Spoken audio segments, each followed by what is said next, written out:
이런 질환을 갖고 계신 분은 크레아틴을 주의하시는 편이 좋습니다.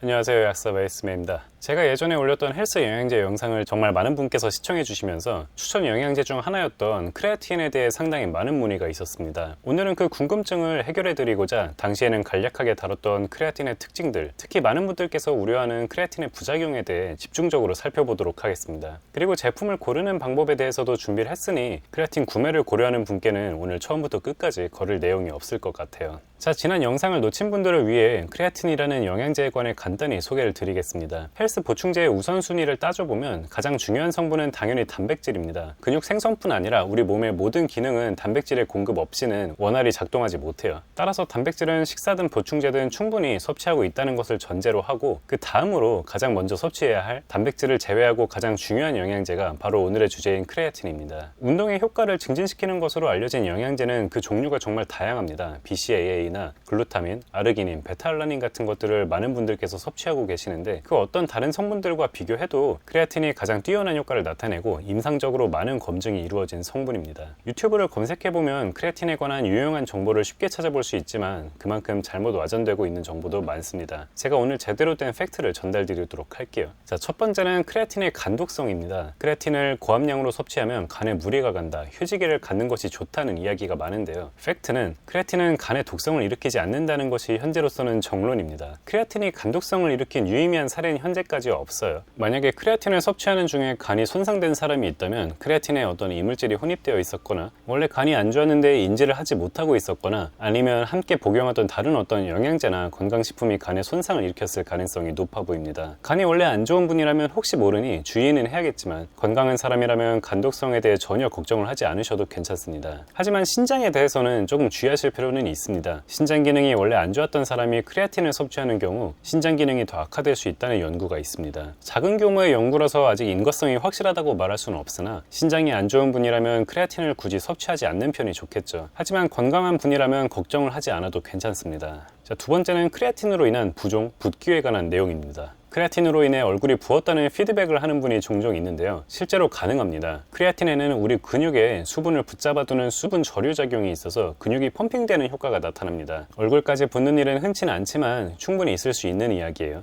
일반적으로는 몸에 해가 되는 부작용이 아니니 큰 걱정은 안 해도 괜찮습니다만, 붓기가 신경 쓰이신다면 커피를 함께 섭취한다면 카페인의 이뇨작용으로 저런 부작용이 어느 정도 완화될 수 있고, 커피 또한 운동 퍼포먼스 개선에 상당히 큰 도움이 되니 참고하시기 바랍니다. 자, 이어서 크레아틴과 카페인의 관계에 대해서도 논란이 많죠. 지난 헬스 영양제 영상에서 가장 많은 문의를 받았던 것이 바로 크레아틴과 카페인을 함께 섭취하면 효과가 떨어지지 않냐는 이야기였는데요. 팩트를 말씀드리자면 크레아틴과 카페인은 서로 영향을 줄 가능성이 매우 적습니다. 20년쯤 전에 발표된 소규모의 어떤 연구에서 카페인이 크레아틴의 작용을 방해한다는 결론이 나온 적이 있어서 절대로 함께 섭취하면 안 된다고 널리 알려진 것 같아요. 하지만 그 사이에 수많은 연구들이 진행되었고 대부분의 연구에서는 카페인이 크레아틴의 작용을 방해하지 않는다는 결론을 냈습니다. 다만 카페인을 너무 과량으로 장기간 섭취할 경우에는 크레아틴의 작용을 다소 방해할 수 있다는 견해도 있는데, 일반적인 권장량 내에서는 서로의 작용을 방해하지 않는다는 것이 현재로서는 정설입니다. 안심하고 함께 섭취하셔도 괜찮습니다. 다만 병용했을 때 설사와 같은 위장장애가 나타난다면 카페인의 섭취량을 줄이기를 권해드립니다. 자, 크레아틴을 섭취하면 탈모를 유발한다는 이야기도 많은 분들께서 언급을 하셨습니다. 이 이야기가 어디에서 나왔는지 먼저 살펴보겠습니다. 2009년에 발표된 한 연구가 있어요. 20명의 럭비 선수를 대상으로 크레아틴을 2주간 섭취시켜본 결과 활성형 남성 호르몬이자 탈모에 기여하는 것으로 알려진 DHT라는 호르몬의 수치가 약 50%가량 증가하는 것으로 나타났습니다. DHT의 수치가 증가하면 탈모의 위험도 증가할 수 있으니 크레아틴이 탈모를 유발한다는 논리인데요.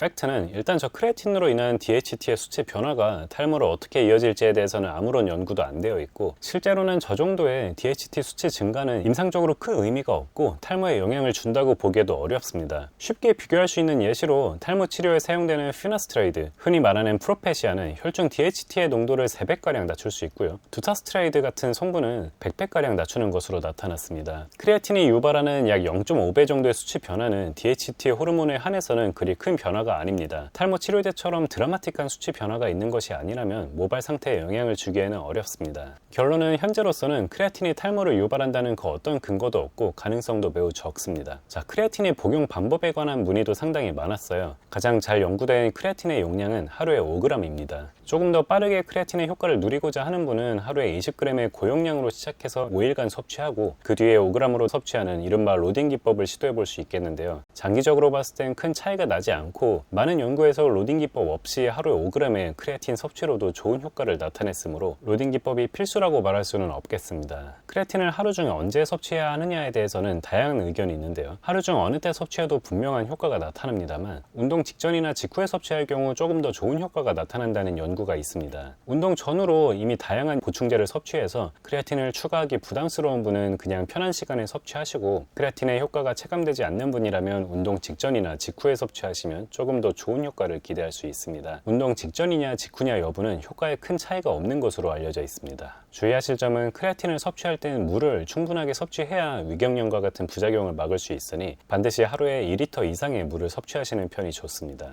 자, 이번에는 어떤 제품이 좋을지 살펴보겠습니다. 크레아틴은 종류가 생각보다 다양해요. 가장 흔한 크레아틴 모노하이드레이트부터 크레아틴 에틸에스터, 크레아틴 마그네슘 킬레이트, 크레아틴 염산염, 버퍼드 크레아틴이 있는데요. 현재로서는 크레아틴 모노하이드레이트 성분이 가장 좋은 선택입니다. 다른 종류의 그 어떤 크레아틴을 테스트해봐도 가장 저렴한 크레아틴 모노하이드레이트 제품과 비슷한 효과를 나타내거나 오히려 안 좋은 결과를 나타내는 경우도 있었습니다. 다만 크레아틴 모노하이드레이트를 조금 더 분쇄한 미분화된 크레아틴 모노하이드레이트는 보다 쉽게 소화되고 빠르게 흡수가 될 여지가 있어서 돈을 조금 더 투자하고자 하신다면 미분화된 제품으로 선택을 하는 것도 좋습니다. 시중에 정말 많은 크레아틴 제품이 있어서 어떤 제품을 골라야 할지 고민이 될 수밖에 없겠는데요. 특히 미국의 FDA는 크레아틴을 포함한 그 어떤 영양제의 품질에 대해서도 보장을 하고 있지 않고, 일부 크레아틴 제품은 신장에 무리를 줄 수 있는 크레아틴의 부산물인 크레아티닌이 검출되기도 했습니다. 반드시 품질이 보장된 제품을 찾아서 구매하시는 편이 좋아요. 품질 면에서 보면 미국의 영양제보다 국내의 건강기능식품이 훨씬 보장이 잘 되어 있습니다. 하지만 온라인에서 찾을 수 있는 국내 건강기능식품 크레아틴은 모두 알약으로 된 제품이었는데 5g가량 섭취해야 하는 크레아틴의 특성상 알약은 조금 불편할 수밖에 없죠. 여러 알을 섭취하는 게 부담이 안 되는 분이라면 국내 건강기능식품 크레아틴을 섭취하는 것도 좋겠으나 조금 더 섭취하기 편한 파우더 제품은 직구로 구하는 편이 좋겠습니다. 자, 직구를 하시려면 신장에 부담이 되는 크레아티닌이나 중금속 같은 이물질이 포함된 제품을 피하기 위해 랩도어나 컨슈머랩과 같은 품질평가 웹사이트를 반드시 참고하시는 편이 좋겠죠. 지난 영상에서 소개드렸던 것과 마찬가지로 좋은 테스트 결과를 보인 제품 중에 쉽게 구매할 수 있는 제품으로 나우스포츠의 크레아틴 모노하이드레이트나 유니버설 뉴트리션의 크레아틴이 제가 우선적으로 권해드리는 두 가지 제품이고, 미분화된 크레아틴 제품으로는 옵티멈 뉴트리션의 마이크로나이즈드 크레아틴 제품을 선택하시면 되겠습니다. 이 밖에도 랩도어의 다양한 종류의 크레아틴에 관한 검사 결과가 나와 있으므로 가입해서 확인해 보시는 것도 좋을 것 같아요. 만약 본인이 섭취 중인 크레아틴 제품에 품질 데이터가 있는지 안 좋은 이물이 검출되진 않았는지 궁금하시다면 언제든 메일이나 댓글로 문의 주시기 바랍니다. 자, 오늘은 크레아틴에 관한 다양한 궁금증을 해결하면서 복용법과 제품에 대해서도 간단히 살펴보았습니다. 자, 오늘 내용은 여기까지고요. 도움이 되셨다면 구독과 좋아요 그리고 알림 설정 부탁드립니다. 감사합니다.